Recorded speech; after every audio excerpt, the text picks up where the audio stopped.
Ready, start. India lives very largely in villages. Stop. Although during recent times the urban population has been increasing very rapidly, about 80% of our people still live in the villages. Stop. Anything done to bring about an all-round improvement of the villages and those who inhabit them should not only be welcomed, but given all possible encouragement by the state and the people at large. Stop.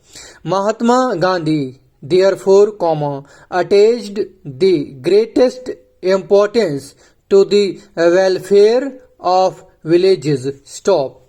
It is a happy idea to inaugurate the community development program on his birthday. Stop. Para. The terms community development and community project may be new, but the concept is very old. Stop. Basically, this concept means many-sided development of villages is distinguished from development relating to particular aspects. Stop.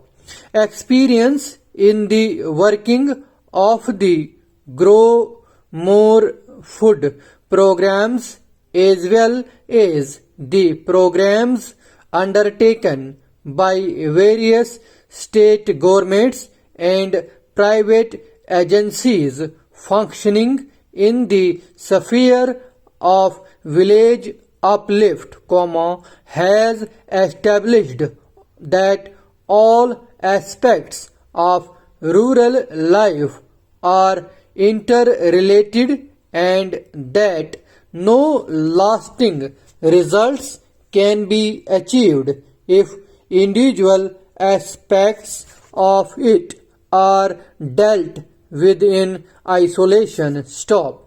This does not mean that particular problems should not be given prominence, but the plans for them should form part of, and be integrated with, those for achieving the wider aims. Stop.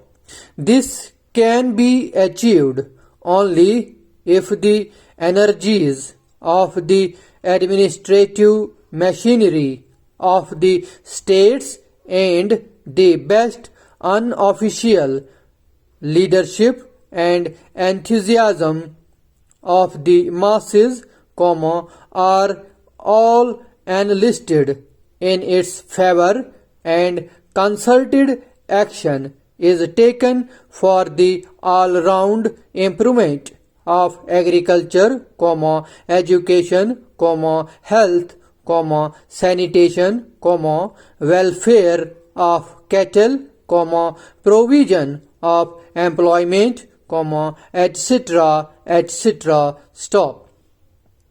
Under the inspiration given by Gandhiji, a large amount of selfless work has been done by his followers in various parts of the country, and other organizations and individuals have also done considerable work in that direction. Stop. The resources, however, both in money and technical personnel, available to these have been limited, and the progress consequently has not been as rapid or extensive as one would have wished. Stop. The Indo-United States Technical Cooperation Agreement of January 1952 has, I am happy to say, opened up new possibilities of advance along these lines. I have always believed that the Indian peasant is no novice in agriculture and has practical experience which goes back to many generations.